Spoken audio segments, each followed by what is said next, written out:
Episode 61 to 70 जिजुन। Plastic की चादर सस्ती नहीं होती, सालों की कमाई शायद सब उसी में खर्च हो जाए। नए साल के लिए पैसे न होने का क्या करें? उन्होंने हाथ बढ़ाकर अपनी बेटी के छोटे से सिर पर थपथपाया। शीतकालीन सब्जियों की कोई गारंटी नहीं दे सकता। अगर बर्फबारी होती है और ग्रीनहाउस गिर जाता है तो हम सब कुछ खो देंगे। सिर्फ प्लास्टिक की चादर में किया गया निवेश ही नहीं, बल्कि पौधे और श्रम लागत भी। इसके अलावा हमें डर है कि हम अपनी सारी पूंजी भी खो देंगे। भाई, हम यूं ही कुछ बोए बिना तो नहीं रह सकते, है ना? तांग जिजुन ने अपना कटोरा नीचे रख दिया। जमीन को यूं ही खाली छोड़ना भी ठीक नहीं है। हमें कुछ पैसे बचाने चाहिए। घर पर अभी भी कर्ज का ढेर लगा हुआ है। जैसे जैसे युक्सिन बड़ी होगी, उसे स्कूल जाना पड़ेगा, जिसके लिए किताबों, नोटबुक और कलमों के लिए पैसे चाहिए। और उन्होंने अपनी नन्ही भतीजी के छोटे से चेहरे को फिर छुआ। मैं भविष्य में शिनशिन को एक अच्छे हाई स्कूल में भेजना चाहता हूँ। अच्छे हाई स्कूल शहर में है, इसलिए हमें फीस देनी होगी, जो कोई छोटी रकम नहीं है। इन सब बातों को सोचकर तांग जिनियन का दिल दुखने लगा। हाँ, उन पर अभी भी दूसरों का कर्ज था। ये सारा पैसा संग जिलान ने घर आने पर मांगा था। उस समय उनके पास पैसे नहीं थे, इसलिए उन्हें उसके लिए उधार लेना पड़ा। कुल मिलाकर उन्होंने 300 युआन से अधिक उधार लिया था। इसे चुकाने के लिए दोनों भाइयों को लंबे समय तक काम करना पड़ेगा। भाई, क्यों ना हम धनिया उगाएं? तांग युजुन की आंखें अचानक चमक उठीं। धनिया की पैदावार बहुत अच्छी होती है, यह पाले को सहन कर सकता है और बहुत ठंडे मौसम में भी जीवित रह सकता है। मैंने धनिया उगाने के बारे में भी सोचा था, तांग जिनियन ने कहा। उनके मन में भी यही विचार था। चलिए थोड़ी मात्रा में, लगभग 1/5वें हिस्से में धनिया लगाते हैं। बाकी जमीन को अभी खाली छोड़ देते हैं। हमारे पास इस प्लॉट के लिए ही पर्याप्त प्लास्टिक शीट है। क्या हमें कुछ पैसे उधार लेने चाहिए? तांग जिजुन ने अपनी आर्थिक स्थिति के बारे में सोचा। इस साल उन्होंने ज्यादा कमाई नहीं की थी। अपना पेट भरने के बाद उनके पास ज्यादा पैसे नहीं बचते थे। अगर उन्हें कुछ कर्ज चुकाना पड़ा तो उन्हें सचमुच खर्च में कटौती करनी पड़ेगी। अगर वे कुछ सब्जियां उगाकर पैसे नहीं कमाते तो शायद वे नए साल के दौरान तांग युक्सिन के लिए नए कपड़े भी नहीं खरीद पाते। हम किससे उधार लें? तांग जिनियन ने आह भरी। हमारी जिंदगी आसान नहीं है, लेकिन दूसरों की भी नहीं है। इसके अलावा हमने पहले ही इतना कर्ज ले लिया है और अभी तक चुकाया नहीं है। फिर से कर्ज लेने की हिम्मत कैसे कर सकते हैं? एक कहावत है, जरूरतमंदों को उधार दो, गरीबों को नहीं। अगर उन्होंने दोबारा उधार लिया तो तांग बंधुओं की ईमानदारी खतरे में पड़ सकती है। इसके अलावा हर परिवार की आर्थिक स्थिति अच्छी नहीं थी और वे मुश्किल से ही अपना गुजारा कर पाते थे। इतने सारे लोगों का पेट पालना था कि कोई भी उधार देने के लिए पैसे नहीं दे सकता था। इसलिए प्लास्टिक की चादरें खरीदने का विचार फिलहाल टाल दिया गया और तांग जिनियन ने बची हुई प्लास्टिक की चादरों का इस्तेमाल करके थोड़ी सी धनिया उगाने का फैसला किया। सर्दियों के लिए वे केवल वही फसलें उगा सकते थे जो ठंड सहन कर सकें। तांग युक्सिन चुपचाप अपना खाना खा रही थी, लेकिन उसके दिमाग में कई विचार चल रहे थे। वह किसी व्याकुलता में डूबी हुई लग रही थी। यहाँ तक कि जब वह चेन झोंक के घर लेखन का अभ्यास करने गई थी, तब भी वह स्पष्ट रूप से विचलित थी और बार बार अपने विषय से भटक रही थी। एक जोरदार आवाज के साथ उसके छोटे हाथ पर थप्पड़ पड़ा। ऐसा लग रहा था जैसे प्राचीन काल में दंड देने के लिए शासक द्वारा इस्तेमाल किया जाता था। हथेली पर मार पड़ने से वाकई बहुत दर्द होता था। उसने झट से अपना हाथ पीछे खींच लिया और उसे अपने पीछे छिपा लिया, जो शायद अब चोट के कारण लाल दिखाई दे रहा था। उसने ऊपर देखा और चेन झोंक को मासूमियत भरी निगाहों से देखा। क्या बच्चों का विचारों में खो जाना स्वाभाविक नहीं है? उस जैसी बच्ची को देखना दुखद है। वह इतनी छोटी है, फिर भी उसे हर दिन जबरदस्ती ज्ञान से भर दिया जाता है, जैसे किसी बत्तख के बच्चे को जबरदस्ती खाना खिलाया जाता है। आज आपके साथ क्या मामला है? चेन झोंग ने हाथ में लिए स्केल से मेज पर थपथपाते हुए कहा, ठीक से नहीं लिख रहे, ठीक से नहीं पढ़ रहे, क्या तुम मुझे जानबूझकर परेशान करके मारना चाहते हो? दादाजी, तांग युक्सिन ने अचानक अपना पेन नीचे रख दिया और अपने हाथ अपनी पीठ के पीछे छिपा लिए। क्या दादाजी मुझे कुछ पैसे उधार दे सकते हैं? पैसे उधार लेना? चेन झोंग का चेहरा एकदम उतर गया। इतनी छोटी बच्ची को पैसों के बारे में कैसे पता हो सकता है? उसकी उम्र के बच्चे तो बेफिक्र होते हैं और सिर्फ खाने पीने और खेलने में मग्न रहते हैं। उन्हें पैसों के बारे में या उनसे चीजें खरीदने के बारे में क्या पता होता है? क्या किसी वयस्क ने उसे पैसे के बारे में सिखाया था? चेन झोंग धनी थे। उनका पूरा ली तांग गांव पहाड़ों से घिरा हुआ था। इसके अलावा उन्हें चिकित्सा व्यवसाय से जीविका चलाने की आवश्यकता नहीं थी। कम से कम उनके पास भोजन की कोई कमी नहीं थी। पैसे न होने पर भी ग्रामीणों को सब्जियां, मांस और अंडे आसानी से मिल जाते थे। इतना ही नहीं, उनके मरीज केवल लीतांग गांव से ही नहीं बल्कि आसपास के गांवों से भी आते थे। वे उस क्षेत्र के कुछ चुनिंदा अच्छे डॉक्टरों में से एक थे। उसकी आमदनी जड़ी बूटियों को बेचकर होती थी। हालांकि वह गांव में रहता था, फिर भी वह हर महीने जड़ी बूटियां बेचने के लिए यात्रा करता था। अगर उसकी किस्मत अच्छी होती तो उसे जिनसेंग और लिंगजी जैसी कीमती जड़ी बूटियां मिल जाती। इनकी कीमतें काफी अधिक थीं, इसलिए चेन झोंग के पास फिर भी पैसे की कोई कमी नहीं थी। तांग युक्सिन जानती थी कि चेन झोंग को गलतफहमी हुई है। उसने जल्दी से अपना छोटा सा पंजा बढ़ाकर उसके कपड़े खींचने की कोशिश की। उसके पिता कितने ईमानदार और सीधे साधे थे, इसे देखते हुए ये संभव ही नहीं था कि वे उसे इस तरह पैसे मांगना सिखाते। दादाजी, क्या आपके पास पैसे हैं? उसने अपनी नम आंखों को झपकाया, जो किसी भी क्षण फिर से नम हो सकती थीं। दूसरे चाचा और पिताजी सब्जियां उगाना चाहते हैं, लेकिन उनके पास बीज खरीदने के लिए पैसे नहीं हैं। उन्होंने कहा कि वे अभी सब्जियां नहीं उगा सकते। अगर उनके पास बीज खरीदने के लिए पैसे होते तो वे सब्जियां उगा सकते थे और उन पैसों से शिनशिन के लिए नए कपड़े खरीद सकते थे। ये सुनकर चेन झोंग का चेहरा पहले से कहीं ज्यादा नर्म पड़ गया। उन्होंने तुम्हें ये बताया? चेन झोंग ने तांग युक्सिन से पूछने के लिए नीचे झुककर पूछा। वह जानता था कि उसकी उम्र के बच्चे झूठ नहीं बोलते। उसे तांग युक्सिन पर विशेष भरोसा था, जो अपनी उम्र से कहीं अधिक समझदार और बुद्धिमान थी। उसे अपने निर्णय और अपनी शिष्या पर पूरा विश्वास था। नहीं, तांग युक्सिन ने सिर हिलाते हुए कहा। वे लोग रात के खाने पर इस बारे में बात कर रहे थे। दादाजी, उसने फिर से चेन झोंग की आस्तीन खींचते हुए कहा, क्या आप शिनशिन को पैसे उधार दे सकते हैं? शिनशिन नए साल के पैसे जमा करके आपको वापस कर देगी। नए साल पर मिले उस थोड़े से पैसों से, चेन झोंग ने तांग युक्सिन के सिर पर थपथपाते हुए कहा, तुम्हें साल में बस कुछ ही रुपये मिलते हैं। मुझे ये पैसे चुकाने में तुम्हें कितना समय लगेगा? तो शिनशिन दादाजी के साथ जड़ी बूटियां तोड़ने और उन्हें बेचकर पैसे कमाने जाएगी। वह सचमुच परेशान लग रही थी अपने छोटे कद के कारण। अगर उसे पहाड़ पर जड़ी बूटियां इकट्ठा करने जाना पड़ा तो वह कोयले की छोटी सी गेंद जैसी दिखने लगेगी। उसकी त्वचा का रंग ऐसा है कि वह आसानी से धूप में जल जाएगी और फिर सर्दियों में पीली पड़ जाएगी। वह अपने पापा की प्यारी सी छोटी राजकुमारी है, उनकी गर्म जैकेट। अगर वह 1 साल तक धूप में जलती रही और कोयले जैसी हो गई तो उसके पापा शायद रो पड़ेंगे। ठीक है, बात पक्की हो गई। रात को तान किन्यान अपनी बेटी को लेने आए। हमेशा की तरह कृतज्ञता से भरे इस ईमानदार ग्रामीण व्यक्ति ने अपनी बेटी को देखते ही मुस्कुराहट का आनंद लिया। उन्होंने उसका छोटा सा हाथ थाम लिया और उसे घर ले जाने के लिए तैयार हो गए। वे उसे अपने द्वारा पकाए गए स्वादिष्ट व्यंजनों की कहानियां सुनाकर उसका मनोरंजन कर रहे थे, जो कि बस उनके रोजाना के व्यंजन थे। लेकिन छोटी बच्ची हमेशा की तरह बहुत ही सहज थी और अपनी आंखों से अपने पिता की हंसी का जवाब दे रही थी। चेन झोंग इतने लंबे समय तक जीवित रहा था कि वह वास्तविक और असत्य, ईमानदार और बेईमान के बीच अंतर कर सके। ये छोटी बच्ची तो वाकई कुछ अलग ही है ना? उसने आह भरी और फिर मेज की ओर चल पड़ा। थोड़ी पुरानी मेज पर तांग युक्सिन द्वारा आज ही पूरी की गई कुछ लिखावटें पड़ी थीं। उसने उन्हें उठाया और देखा। लगभग आधे साल के अभ्यास के बाद भी ये काफी अच्छी लग रही थीं। रात में तांग जिनियन और तांग युक्सिन दोनों ने एक एक छोटा सा बर्तन पकड़ा और अपने पैर उसमें भिगोए। बर्तन का पानी हल्का भूरा था। ये पैरों को भिगोने की औषधि थी जिसे चेन झोंग ने तैयार किया था। कहा जाता था कि इससे भविष्य में उनकी लंबाई बढ़ सकती है। तांग जिनियन की लंबाई अब और नहीं बढ़ सकती थी, लेकिन तांग युक्सिन अभी भी जवान थी। तांग युक्सिन को यकीन नहीं था कि यह कारगर था या नहीं, लेकिन हर रात पैर भिगोने के बाद उसे बहुत अच्छी नींद आती थी। ये बात बिल्कुल सच थी। पिताजी देखिए, तांग युक्सिन ने कुछ देर तक अपनी जेब में हाथ डाला और फिर बिग यूनिटी के नोटों का एक बंडल निकाला।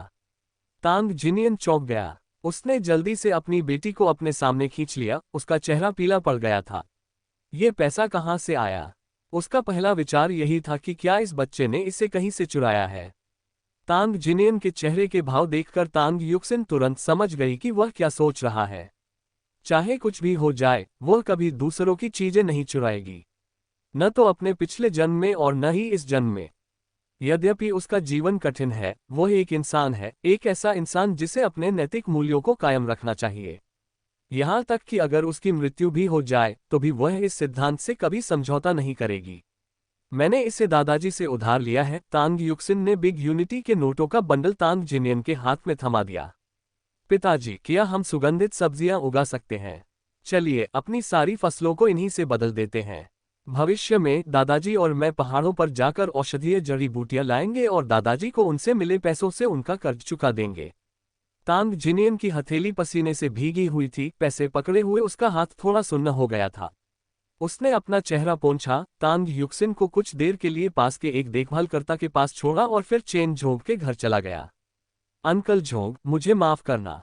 हमारा बच्चा अभी छोटा और भोला है। तांग जिनियन ने जल्दी से बिग यूनिटी का बंडल चेन झोंग के सामने रख दिया। शर्म से उसका चेहरा लाल हो गया था। एक बार दे देने के बाद यह उसकी हो जाती है। चेन झोंग ने अपनी जड़ी बूटियों को छांटना जारी रखा, नकदी के बंडल पर एक नजर भी नहीं डाली। अंकल झोंग, कृपया ये पैसे ले लीजिए। तांग जिनियन को अपने हाथ में मौजूद पैसा गरम आलू की तरह लग रहा था। वे लोगों का पैसा नहीं ले सकते थे, चाहे वे गरीब ही क्यों न हो। यह एक ऋण है। अपनी जड़ी बूटियों पर ध्यान केंद्रित करते हुए चेन झोंग ने अपना सिर नहीं घुमाया। अंकल झोंग, हमें इसकी बिल्कुल भी जरूरत नहीं है। तांग किनियान को ऐसा लग रहा था मानो पैसा उसके हाथ में आग लगा रहा हो। चाहे कुछ भी हो जाए, वह इसे स्वीकार नहीं कर सकता था। बस बहुत हो गया। चेन झोंग गुस्से से लाल होकर मुड़ा। मैंने ये तुम्हें नहीं दिया, ये मेरी छोटी शिष्या के लिए है। जब वो बड़ी हो जाएगी तो मेरे साथ पहाड़ों पर जाकर जड़ी बूटियां खोद कर बेचेगी। अगर अब तुम मुझसे इसे वापस लेने को कह रहे हो तो तुम जानबूझकर मुझे अपमानित करने की कोशिश कर रहे हो, है ना? तुम चाहते हो कि मैं अपनी छोटी शिष्या के सामने शर्मिंदा हो जाऊं।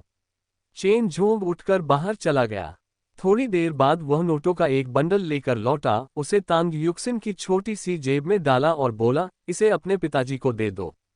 हमारा वादा याद रखना, जब तुम बड़ी हो जाओगी तो दादाजी के साथ पहाड़ पर जड़ी बूटियां इकट्ठा करने जाओगी और मुझे पैसे वापस कर दोगी।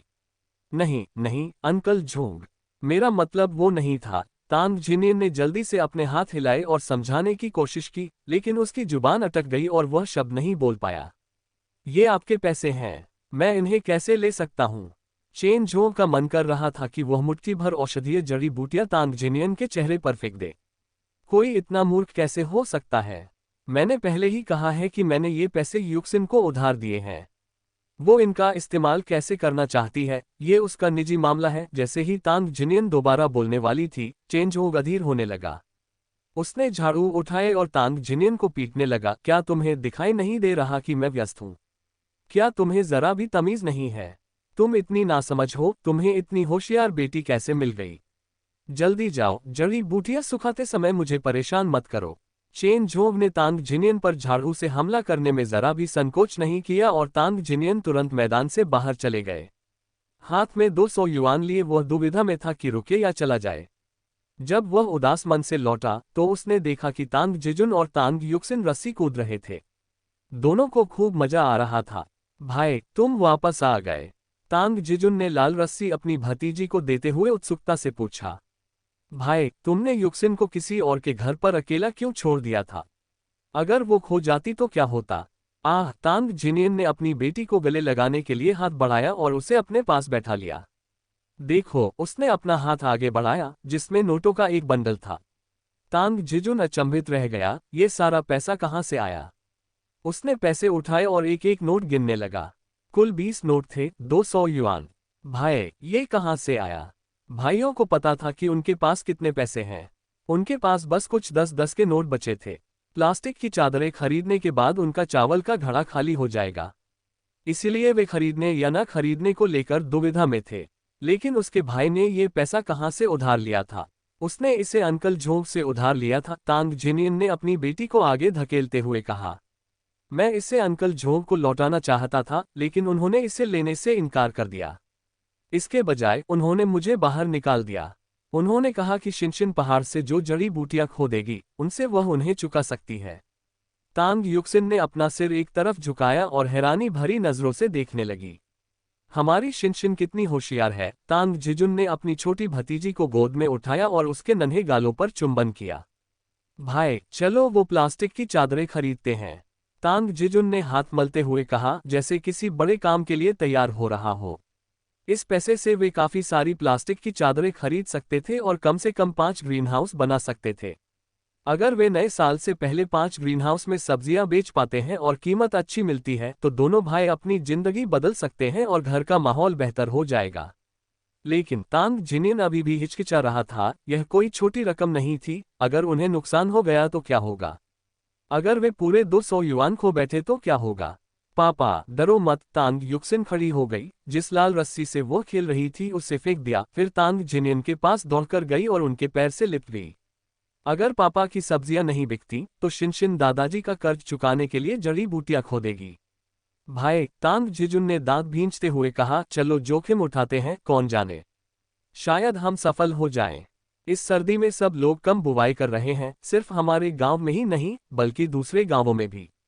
सबको डर है कि इस साल भी पिछले साल जैसी ठंड पड़ेगी। लेकिन मुझे ऐसा नहीं लगता, हम पहले ही 2 साल ठंड झेल चुके हैं। इस साल इतनी ठंड तो नहीं पड़ सकती है ना। उनकी जमीन यूं ही पड़ी थी, उन्हें बस कुछ प्लास्टिक की चादरें खरीदनी थी।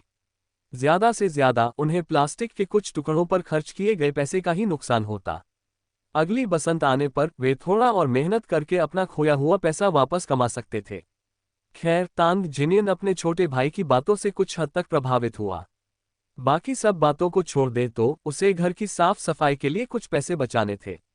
साथ ही उसे अपने भाई की भावी पत्नी और बेटी की शिक्षा के लिए भी पैसे बचाने थे। अगर वे इसी तरह खेती करते रहे तो वे कब तक पर्याप्त धन बचा पाएंगे? उन्हें अपना कर्ज चुकाने में शायद कई साल लग जाएंगे। उसने अपनी बेटी को अपनी गोद में बिठा लिया। शिनशिन, तुम्हें क्या लगता है पापा को कौन सी सब्जी उगानी चाहिए? तांग युक्सिन ने हल्की सी मुस्कान दिखाते हुए कहा, सुगंधित सब्जियां उगाओ। ठीक है, तांग जिनियन ने खुद को और भी दृढ़ कर लिया। अपना चेहरा पोंछते हुए उसने कहा, जिजुन, चलो पहले खाना खा लेते हैं। कल मैं युक्सिन को अंकल झोंग के पास छोड़ दूंगा, फिर हम शहर जाकर कुछ प्लास्टिक फिल्म खरीदेंगे। ठीक है। तांग जिजुन ने अपनी चॉपस्टिक उठाए और मुंह में खाना ठूंसने लगा। उसका शरीर ऊर्जा से भरपूर था क्योंकि वह जानता था कि परिवार का भविष्य इसी पर निर्भर करता है। अंततः तांग युक्सिन ने भी राहत की सांस ली। उसने अपनी छोटी चम्मच उठाए और चुपचाप अपना खाना खाने लगी। सौभाग्य से उसे कुछ बातें याद थीं। अपने पिछले जीवन से लेकर अपनी मृत्यु तक वह कभी नहीं भूली थी कि उसकी मां ने उसे और उसके पिता को किस प्रकार फंसाया था। वेई परिवार में उसके आगमन के लगभग 2 साल बाद वेई जियानी के जन्मदिन के कुछ ही समय बाद की बात है। वेई जियानी का जन्म सर्दियों में चंद्र कैलेंडर के अनुसार नवंबर के आसपास हुआ था। उस समय लगभग कड़ाके की सर्दी पड़ रही थी। उसके और वेई जियानी के जन्मदिन में केवल 1 महीने का अंतर था, इसलिए वेई जियानी अपना जन्मदिन मना सकी जबकि वह नहीं। तब से उसे एहसास हुआ कि इस घर में उसकी हैसियत वेई जियानी से कहीं कम है। उसे यह घटना अच्छी तरह याद थी। एक रात जब वह शौचालय गई तो ठंड से उसके पैर कांप रहे थे। उसने देखा कि बैठक कक्ष की बत्ती अभी भी जल रही थी। संग जिलान की कही बात याद करके कि बत्ती बंद कर देना वरना वह उसे पीटेगी, वह बत्ती बंद करने गई और बैठक कक्ष में धनिये का ढेर देखा। सांग जिलान और वेई तियान धनिये की पत्तियां बांधने में व्यस्त थीं। दोनों ग्रामीण इलाकों से थीं, इसलिए सब्जियों को लपेटना उनके लिए कोई मुश्किल काम नहीं था। तांग जिनियन ने यही एक सही फसल लगाई है। इस धनिये को 1 जिन के लिए 1 युआन से भी अधिक में बेचा जा सकता है। उसकी जमीन हजारों जिन की है, क्या वह हजारों युआन के बराबर नहीं है? बिल्कुल सही, संग जिलान ने बड़ी जीत के साथ कहा। मैंने कहा था कि युक्सिन बीमार है और उसे अस्पताल जाना पड़ेगा। उसने न सिर्फ मुझे अपने सारे पैसे दे दिए बल्कि मुझे ये हरा धनिया भी मिल गया। कल जब हम ये सब्जियां बेच देंगे तो हमारे पास पैसे आ जाएंगे। अगर वो हमें कुछ और तिपहिया वाहन भरकर हरा धनिया ला दे तो अगले साल जब ये सब बिक जाएगा और जियानी थोड़ी बड़ी हो जाएगी तो हम उसे युवा महल भेज देंगे। ये तो बहुत अच्छा है। चलो इसे अपनी योजना बना लेते हैं। हम नीनी को पियानो सिखाएंगे। मेरी बेटी को भविष्य में हर क्षेत्र में निपुण होना चाहिए। वेई तियान बेहद खुश थी क्योंकि दोनों बिना किसी शर्म के अपनी कमाई के बारे में खुशी खुशी चर्चा कर रही थी। उसी रात, अभी 5 साल की भी न हुई तांग युक्सिन पहली बार बड़ी हुई। उसे पता चला कि उसकी मां ने उसके पिता की उपज हड़प ली थी और उस पैसे से वेई जियानी को युवा महल में दाखिला दिलाया था। वहां वेई जियानी ने वीणा बजाना सीखा। साथ ही वेई जियानी घर के काम करती थी, कपड़े धोती थी, झाड़ू लगाती थी, बर्तन धोती थी और खाना बनाती थी। वेई तियान ने उस पैसे से एक छोटी सी किराना दुकान खोली और वेई परिवार का जीवन दिन प्रतिदिन बेहतर होता चला गया। दूसरी ओर ईमानदार और सरल स्वभाव के तांग जिनियन बिल्कुल अकेले थे। उनके कोई भाई बहन, बच्चे या पोते पोती नहीं थे और वे अपनी कुछ एकड़ जमीन पर दिन रात मेहनत करते थे। उस साल किसी कारणवश धनिया बहुत लोकप्रिय हो गया। अंततः ये 1.5 युआन प्रति पौंड बिका। फिर भी कोई भी सब्जी बिना बिके नहीं बची। पूरे गांव में केवल तांग जिनियन ने ही कुछ खेतों में धनिया उगाया था। उस साल का धनिया बहुत अच्छी गुणवत्ता का था। सभी को लगा था कि यह ठंड का साल होगा और बर्फबारी होगी, लेकिन आश्चर्यजनक रूप से सर्दी गर्म रही और बिल्कुल भी बर्फ नहीं गिरी।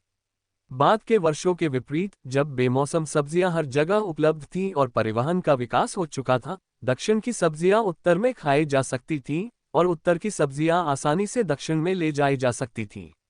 कभी कभी तो इसमें केवल 1 या 2 दिन लगते थे। उस समय एक मजदूर का मासिक वेतन लगभग 40 युआन था, लेकिन ये धनिया 1 युआन प्रति पौंड से भी अधिक में बिकता था, जो लगभग सोने के बराबर महंगा था। यदि वे इस वर्ष अपनी सारी भूमि पर धनिया बो देते तो भी उन्हें अपनी कुछ एकड़ भूमि से अच्छा मुनाफा होना तय था। उनके परिवार में 3 सदस्य थे। गांव में भूमि का वितरण जनसंख्या के आधार पर होता था। भूमि का पुनर्वितरण हर 4 वर्ष में होता था। चूंकि अभी 4 वर्ष पूरे नहीं हुए थे, इसलिए सांग जिलान का हिस्सा भी उनके परिवार के भूमि आवंटन में शामिल किया जाना आवश्यक था। प्रति व्यक्ति 2 एकड़, यानी उनके परिवार के पास कुल 8 एकड़ जमीन थी। अगर वे सिर्फ 2 एकड़ में भी खेती करते तो उसे कम से कम 3 से 4 हजार युआन में बेच सकते थे। उस समय 3 से 4 हजार युआन में एक घर खरीदा जा सकता था। उसके पास इस पैसे के लिए अच्छी योजनाएं थीं, ये भविष्य में बहुत काम आएगा। चेन झों के घर में बैठकर एक छोटे से डिब्बे पर काम करते हुए वह थोड़ी खोई खोई सी लग रही थी। उसके पिता और चाचा को गए हुए इतना समय हो गया था, वे अभी तक वापस क्यों नहीं आए। उसे चिंता थी कि कहीं कुछ हो न गया हो, इसलिए वह सोच में डूबी हुई थी। एक थपकी के साथ उसके सिर पर चोट लगी। बचपन में तुम इतनी चिंता क्यों करते हो? तुम्हारे विचार इतने बोझिल क्यों होते हैं? तांग युक्सिन ने अपना सिर रगड़ा और फिर उसे नीचे झुका लिया और काम करना जारी रखा। तभी बाहर से परिचित कदमों की आहट सुनाई दी। तभी तांग युक्सिन ने खुशी से मुस्कुराया। उसके पिता वापस आ गए थे। चलो शिन शिन, हम घर जा रहे हैं। तांग जिनियन खुशी से झूम रहा था। ऐसा लग रहा था कि प्लास्टिक की चादरें खरीद ली गई हैं। जब वे घर पहुंचे तो आंगन में तिपहिया साइकिल पर प्लास्टिक की चादरों के रोल रखे हुए थे। एक बार फिर तांग युक्सिन को उस समय की कम कीमतों पर आश्चर्य हुआ। दशकों बाद 200 युआन शायद सुपरमार्केट की एक ही यात्रा में खर्च हो जाते, लेकिन यहाँ उतने में इतनी सारी नई प्लास्टिक की चादरें खरीदी जा सकती थीं। तांग जिनियन ने अपनी बेटी को कुछ खाने को दिया, फिर घर का चूल्हा निकाला और ग्रीनहाउस के आकार के अनुसार प्लास्टिक की चादरें काटने लगे। छोटे टुकड़ों को जोड़ना था और लंबे टुकड़ों को काटा जा सकता था। उन्हें जोड़ना आसान था। चूल्हे पर एक इस्त्री रखें और उसके ऊपर एक पुराना अखबार रख दें। इस्त्री की गर्मी से वे प्लास्टिक की 2 परतों को आपस में पिघला सकते थे। दोनों भाई उत्साह से भरे हुए थे, जबकि तांग युक्सिन को थोड़ी देर बाद नींद आने लगी। कद में छोटी होने के कारण वह ज्यादा मदद नहीं कर सकती थी, इसलिए जब उसे नींद आई तो वह अपने छोटे से पलंग पर लेट गई और सो गई। जब उनका काम लगभग पूरा हो गया तो तांग कियान को अपनी बेटी की याद आई। घर में सिर्फ वही थी और उन्हें पता नहीं था कि वह कहीं इधर उधर भाग दौड़ कर रही थी या नहीं। जब उन्होंने समय देखा तो वे चौंक गए। सुबह के करीब 4 बज चुके थे।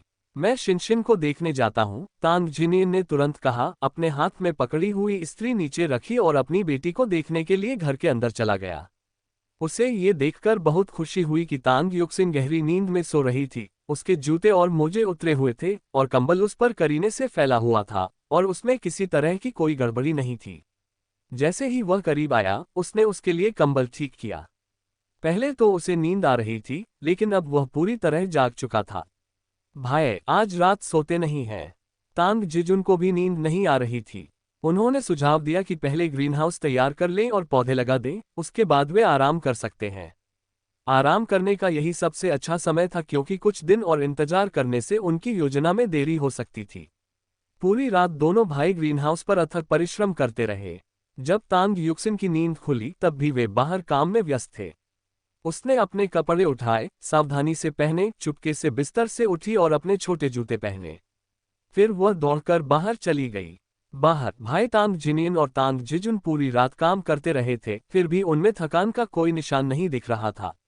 रात के अंधेरे में डूबे हुए वे अपना काम खत्म करने ही वाले थे, जिसके बाद वे ग्रीनहाउस को पूरा करके बीज बोना शुरू कर सकते थे। शिनशिन, इधर आओ और आग के पास बैठकर खुद को गर्म करो। जैसे ही तांग जिनियन ने देखा कि तांग युक्सिन जाग गई है, उसने उसे चूल्हे के पास बैठने का इशारा किया जहां उसे आराम महसूस हो रहा था। इसी बीच दूसरे चूल्हे पर दलिया पक रहा था, जिसकी मधुर ध्वनि पृष्ठभूमि में गूंज रही थी। तांग युक्सिन झट से दोनों चूल्हों के बीच बैठ गई, गर्मी से उसका छोटा सा चेहरा गुलाबी रंग से दमक उठा। तांग जिजुन ने धीरे से तांग युक्सिन के चेहरे पर चुटकी काटी। हमारी शिनशिन का प्यारा चेहरा देखो, वो कितनी खूबसूरती से बड़ी हो रही है। जब हमारे पास पर्याप्त पैसे आ जाएंगे, तब चाचा तुम्हें पियानो सीखने के लिए युवा महल भेजेंगे। हमारी शिनशिन एक सभ्य महिला की तरह होगी, जिसे सुलेख में अभी से महारत हासिल है। अगर वो पियानो भी सीख ले तो वो संगीत, शतरंज, सुलेख और चित्रकला सभी कलाओं में निपुण हो जाएगी। और इसके अलावा उसे चिकित्सा में भी रुचि है। जो भी पुरुष शिनशिन से विवाह करेगा वो सचमुच भाग्यशाली होगा। इस गुण को सावधानीपूर्वक पोषित करने की आवश्यकता थी। तांग जिजुन और तांग जिनियन नाम के दोनों भाइयों ने ग्रीनहाउस लगाने के लिए निकलने से पहले जल्दी से कुछ निवाले खाए। जैसे जैसे देर होती जा रही थी, परेशानी बढ़ती जा रही थी। खासकर जब मौसम बिगड़ता दिख रहा था, बारिश से काम में रुकावट आ सकती थी। अपनी बेटी को चेनझोंग के घर छोड़ने के बाद दोनों भाई खेतों की ओर चल दिए। दोपहर के भोजन के समय तांग युक्सिन को अपने हाथ में पकड़े हुए बन को खाने में काफी मशक्कत करनी पड़ी। क्या हुआ? चेनझोंग ने अपने बन का एक टुकड़ा खाते हुए पूछा। ग्रामीण इलाकों में लोग आमतौर पर भाप में पके हुए बन खाते थे। ये सफेद, पौष्टिक और पेट भरने वाले होते थे। चेनझोंग का जीवन काफी आरामदायक था। उनके पास हमेशा बन बनाने के लिए सफेद आटा उपलब्ध रहता था, जिसे ग्रामीणों के बीच विलासिता की वस्तु माना जाता था। इसी तरह तांग युक्सिन बचपन से ही सफेद आटे के बन का आनंद ले रही थी।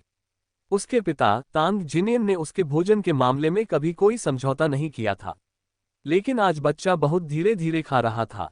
क्या इसका कारण ये था कि बन उतने स्वादिष्ट नहीं थे? लेकिन ऐसा नहीं हो सकता था, वे कल जैसे ही थे, नर्म और सफेद आटे के बने हुए। पापा और चाचा ने खाना नहीं खाया, तांग युक्सिन ने कहा और उस बन को नीचे रख दिया जिसे वह अब खाना नहीं चाहती थी। उसे पता था कि आज ग्रीनहाउस की मरम्मत के कारण उसके पिता और चाचा जल्दी में होंगे, इसलिए वे दोपहर का खाना नहीं बना पाएंगे, वरना अब तक तांग जिनियन उसे खाने के लिए लेने आ चुका होता। हालांकि उसके परिवार की आर्थिक स्थिति सीमित थी, तांग जिनियन एक ईमानदार व्यक्ति था और दूसरों का फायदा नहीं उठाता था। शिनशिन चेनझोंग के यहाँ बहुत कम खाना खाती थी। अगर वह उसे लेने नहीं आया था तो इसका ठीक है, ठीक है। चेनझोंग ने तांग युक्सिन के छोटे से सिर पर धीरे से थपथपाया, फिर एक छोटी टोकरी ली और उसमें 4 सफेद बन और अचार की एक प्लेट रखी। उसने टोकरी तांग युक्सिन के सामने रख दी। इसे अपने पिताजी और दूसरे चाचा के पास ले जाओ, उन्हें बताओ कि यह मुझसे लिया हुआ कर्ज है। धन्यवाद दादाजी। तांग युक्सिन स्टूल से उतरी और टोकरी उठा ली। टोकरी उसके लिए ज्यादा भारी नहीं थी। टोकरी पकड़े हुए वह अपने परिवार के खेतों की ओर चल पड़ी। गांव में 4-5 साल के बच्चे आम तौर पर दिखते थे। बाद के वर्षों के विपरीत, जहां बच्चों को गाड़ियों और बदमाशों के डर से कड़ी निगरानी में रखा जाता था, अब वे गांव में आजादी से खेलते कूदते थे। यहाँ सभी लोग एक दूसरे से परिचित थे और गाड़ियां ज्यादातर तिपहिया वाहन थीं। साइकिलें बहुत कम थीं, निजी कारों की तो बात ही छोड़िए, इसलिए बच्चों को खुलकर खेलने की इजाजत थी और बड़े लोग ज्यादा चिंता नहीं करते थे। तांग युक्सिन अपने परिवार के खेत की ओर चल पड़ी। वह ज्यादा दूर नहीं था। एक वयस्क को वहां पहुंचने में लगभग 5 मिनट लगते, लेकिन एक बच्चे को 10 मिनट तक लग सकते थे। उस समय दोनों भाई तांग जिनियन और तांग जिजुन अपनी 5 झोपड़ियों में से दूसरी झोपड़ी पर काम कर रहे थे। उन्होंने उस दिन दोपहर का भोजन न करने की योजना बनाई थी। जितनी जल्दी वे अपना काम खत्म कर लेंगे, उतनी जल्दी वे पौधारोपण शुरू कर सकेंगे। पापा! तांग युक्सिन मैदान के किनारे खड़ी होकर तांग जिनियन को पुकार रही थी। तांग जिनियन अचानक मुड़ा और अपनी बेटी को देखकर वह आश्चर्य से उछल पड़ा। उसने झटपट अपना काम रोक दिया और दौड़कर उसके पास गया और उसके सामने घुटनों के बल बैठ गया। शिनशिन, तुम यहाँ क्या कर रही हो? क्या उसे चेनझोंग के घर पर नहीं होना चाहिए था? वह खेत में कैसे पहुंच गई? तांग युक्सिन ने अपने हाथ में पकड़ी टोकरी तांग जिनियन के सामने रख दी। दादाजी ने हमें यह उधार दी थी। तांग जिनियन को नहीं पता था कि टोकरी में क्या है। उसने टोकरी उठाए और ढक्कन खोला तो अंदर 4 सफेद बन और अचार की एक छोटी कटोरी मिली। उसके चेहरे पर भावविभोरता छा गई, उसकी आंखें कृतज्ञता से चमक उठीं। वह खुद को बदकिस्मत नहीं मानता था। उसकी पत्नी का किसी और के साथ भाग जाना कोई बड़ी बात नहीं थी। उसकी बेटी अभी भी उसके साथ थी और वही उसकी पूरी दुनिया थी। उसने तांग युक्सिन से अपने कपड़ों का कोना पकड़ने को कहा और वे दोनों खेत में बने उस छोटे से कमरे में जाकर बैठ गए। ये वही जगह थी जहां तांग जिजुन रहता था। गांव में लोगों के लिए अपने खेतों में छोटे घर बनाना आम बात थी। इससे उन्हें फसलों की देखभाल करने और रहने की जगह मिल जाती थी। कुछ वर्षों तक तांग जिजुन यहाँ रहे और घर अपने बड़े भाई और भाभी के लिए छोड़ दिया। सांग जिलान के चले जाने के बाद ही वे वापस अपने घर लौटे और इस जगह को खाली छोड़ दिया। हालांकि खेती बाड़ी के व्यस्त समय के दौरान वे कभी कभी वहां रहते थे। जिजुन, खाना खाने आओ। तांग जिनियन ने पास के एक पानी के कुंड में हाथ धोए और तांग जिजुन को दोपहर के भोजन के लिए बुलाया। तांग जिजुन के पहुंचते ही उसने 4 सफेद बंस देखे। भाई, ये कहां से आए? उसने अपने कपड़े पर हाथ पोंछे और भूख से बेहाल होकर बिना हाथ धोए तुरंत एक टुकड़ा उठाकर खाने लगा। गांव वालों का यही व्यवहार था, उसने कभी किसी को इससे मरते नहीं सुना था। अंकल झोंग ने हमें उधार दिया था। शिनशिन उन्हें लेकर आई थी।